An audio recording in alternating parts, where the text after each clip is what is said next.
اللہ کے رسول صلی اللہ علیہ وآلہ وسلم کے ایک صحابی حضرت عبداللہ بن مکتوم رضی اللہ تعالی عنہ ہیں۔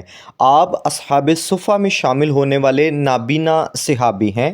حضرت عبداللہ ابن مکتوم شروع زمانہ میں اسلام قبول کرنے والوں میں سے ایک ہیں۔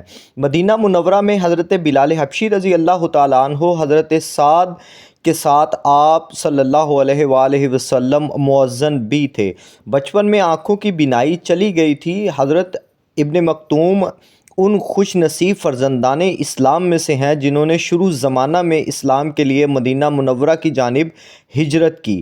چنانچہ آپ حضرت برا بن عازب رضی اللہ تعالی عنہ فرماتے ہیں، ہمارے انصار کے پاس سب سے پہلے حضرت مصعب بن عمیر رضی اللہ تعالی عنہ آئے، آپ کے بعد حضرت ابن مکتوم آئے۔ یہ دونوں حضرات لوگوں کو قرآن شریف کی تعلیم دیتے۔ حضرت ابن مکتوم کو رسول اللہ صلی اللہ علیہ وآلہ وسلم سے بے پناہ محبت تھی۔ حضرت عبداللہ ابن مکتوم کی کنیت اتنی مشہور ہوئی کہ آپ کا اصلی نام بالکل چھپ گیا، چنانچہ ارباب سیر نے ان کے مختلف نام لکھے ہیں۔ بعض نے عبداللہ، بعض نے عمر لکھا ہے۔ والد کا نام قیس تھا لیکن ماں کی نسبت سے مکتوم مشہور ہوئے۔ سلسلہ نسب یہ ہے: عمر بن قیس بن زادہ بن عاصم بن رواحہ بن حجر عدی رحمۃ اللہ تعالی علیہ ہیں۔ آپ کا ننھیالی شجرہ نسب عاتقہ بنت عبداللہ ابن مکتوم ہے۔ اذن ہجرت کے بعد حضرت عبداللہ ابن مکتوم رضی اللہ تعالی عنہ بھی ہجرت کر کے مدینہ چلے گئے۔ اس وقت حضرت صلی اللہ علیہ وآلہ وسلم نے ہجرت نہیں فرمائی تھی۔ ہجرت کے بعد آپ مؤذنی کے عظیم مرتبہ پر فائز ہوئے۔ حضرت سیدنا عبداللہ ابن مکتوم رضی اللہ تعالی مؤذن تھے۔ آپ رمضان شریف میں اذان دیتے تو یہ اختتام سحر کا اعلان ہوتا، اس کے بعد لوگ کھانا پینا بند کر دیتے۔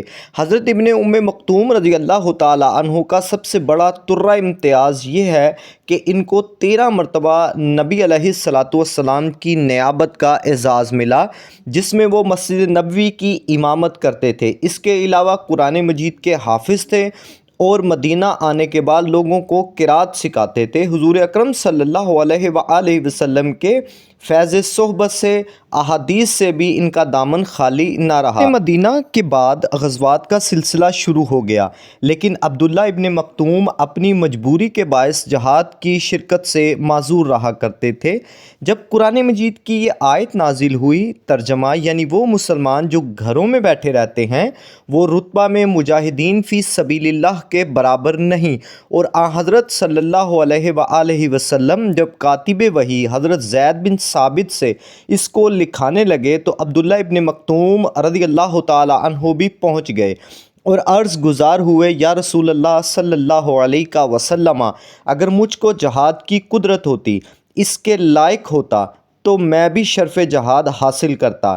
ان کی یہ حسرت آرزوئے بارگاہ خداوندی میں اتنی پسندیدہ ہوئی کہ وحی الہی نے ان کو اور ان جیسے تمام اشخاص کو حکم الہی کے ذریعے ترجمہ یعنی ضرر رسیدہ لوگوں کے علاوہ جو مسلمان گھروں میں بیٹھے رہتے ہیں وہ مرتبہ میں ان مجاہدین فی سبیل اللہ کے برابر نہیں جو اپنی جان و مال سے جہاد کرتے ہیں، یعنی حضرت عبداللہ بن مکتوم رضی اللہ تعالی عنہ اور ان جیسے تمام اصحاب کو اللہ رب العزت نے استثناء عطا فرمایا۔